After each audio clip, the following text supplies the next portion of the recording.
tous, eh bien nous revoilà au bord des berges avec la Team Pro SNK, avec donc 3 membres, Steph, Seb, mon petit mari et moi-même, sur la gravière Savage Lake dans le Gers.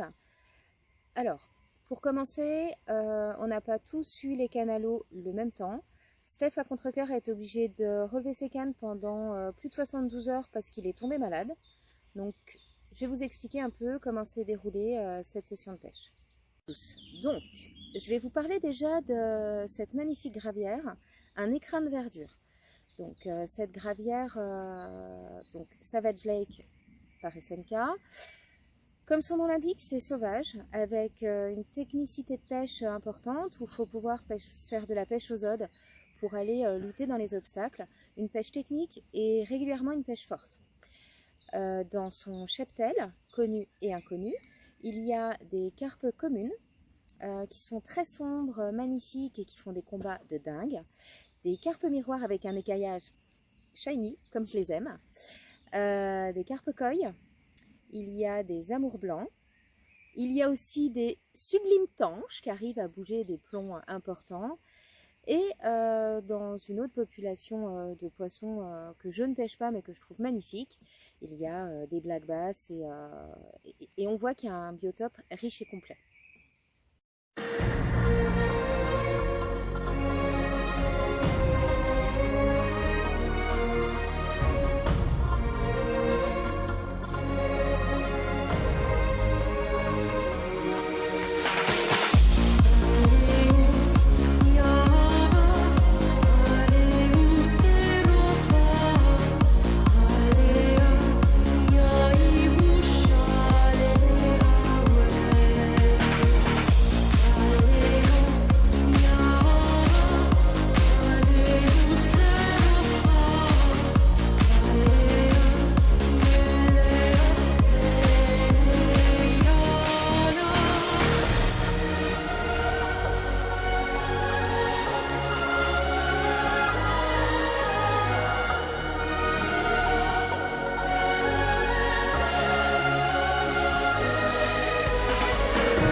Alors ça y est, notre session touche bientôt à sa fin. Fort heureusement, Steph va mieux.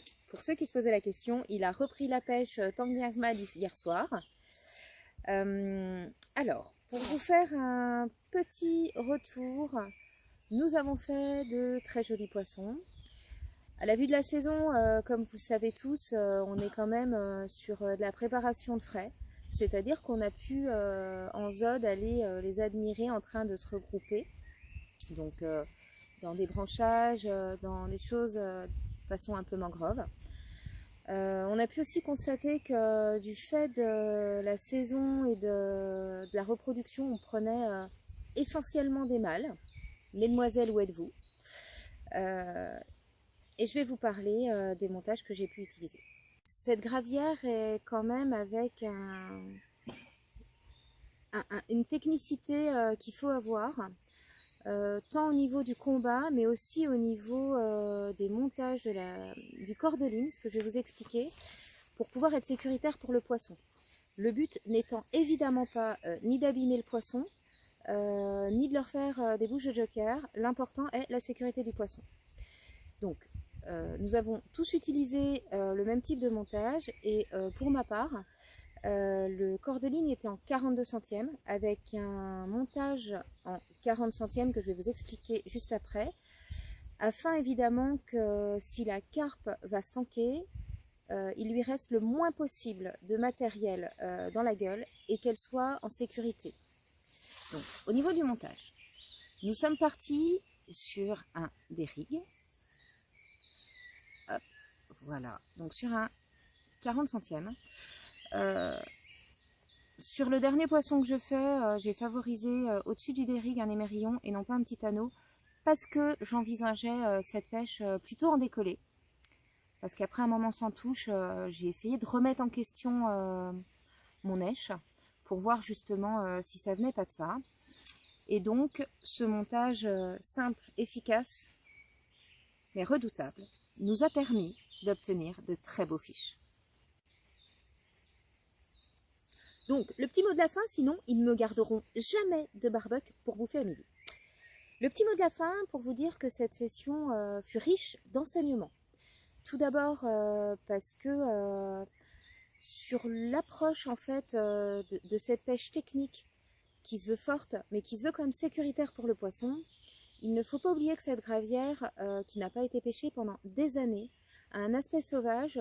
Elle porte très bien son nom, mais elle n'est pas accessible à tous selon le niveau de pêche.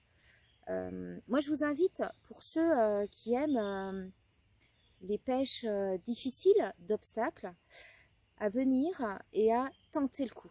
Parce que effectivement, contrairement à ce qu'on peut penser, une gravière n'est pas simple à pêcher.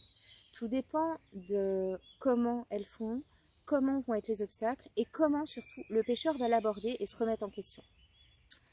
Je vous invite aussi à venir voir cet écrin de verdure dans lequel en fait on a pu voir des ragondins, on a pu voir un biotope qui est là, qui est présent, et où ce respect de la nature et ce partage en fait entre côté pêche naturelle est présent.